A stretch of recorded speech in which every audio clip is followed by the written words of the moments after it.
Қазақстанның халық партиясы өрт сөндірушілердің мәртебесін әскерилермен теңестіру ұсынып отыр. Депутаттар төтенше жағдайлар қызметкерлеріне тура әскерилерге жасалған жеңілдіктер болуы тиіс деп есептейді. Яғни, алдымен олардың жалақыларын көтеріп, баспанамен қамту, тиісті үстемақыларымен тағайындау қажет. Мәселен, Жамбыл облысындағы жарылыс кезінде қызыл жалынмен арпалысып, 11 әріптесінен айырылып қалған өрт сөндірушілер қазірдің өзінде бір қатар проблемалар бар деді. Тіпті әскери бөлімдегі апаттан соң өрт сөндіруші болып жұмыс істегісі келетіндер де азайыпты. Асқар Базарбаев өрт сөндіру қызметінің барлық сатысынан өткен білікті маман. Ол 2001 жылы қалалық өрт сөндіру бөліміне қатардағы маман болып жұмысқа кірген. Содан бері от пен судың ортасында адам өмірін арашалау үшін аянбай еңбек етіп келеді. Айтуынша, бүгінде 20 жыл бұрынғыдай техника ескілігі, жетіспеушілігі секілді қиындықтар болмаса да, шұғыл шешілуі тиіс мәселелер баршылық. Қарамағымда 63 бала жұмыс істейді, соның жартысында өздерінің үйлері жоқ. Олар айлықтары 130 мыңнан 170 мыңнан шамасында. Ол біраз жұмыс істеген стаждармен олар 170 мыңға дейін барады.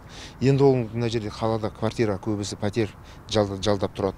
Одан басқа жұмысқа келіп кетуі бар. Соның бәрі қиындық туындайды.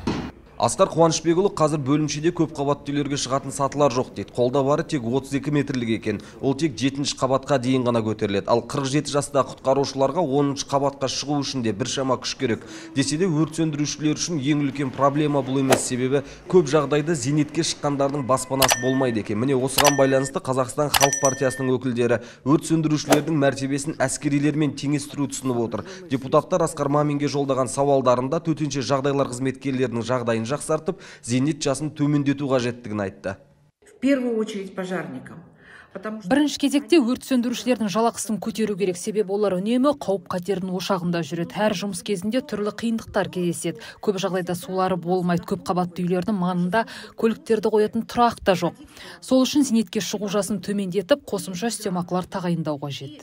Төтенше жағдайлар министрлігінің мәліметінше, қазір бұл қызметте 3-5 жыл жұмыс істеген 2-ші сыныпты маманның айлығы 131 693 теңгені құрайды. Ал еңбек өтілі 9-11 жыл болатын 1-ші сыныпты маман орта есеппен 154 114 теңге алады. Ал келесі жылдан бастап қатардағы және кіші басшы құрамының жалақысы 3%-ға өспек. Сол кезде 2-ші сыныпты мамандардікі 135 183 теңгеге, ал 1-ші сыныпты қызметкерлердікі 158 283 теңге болады. Ресми ақпарат бойынша биылдың өзінде бір құтқарушы мен 11 өрт сөндіруші қызметтік бабында қаза тапқан. Оның 11-і Жамбыл облысында болған жойқын жарылыс кезінде көз жұмыпты. Ал 51 өрт сөндіруші түрлі деңгейдегі дене жарақатын алған.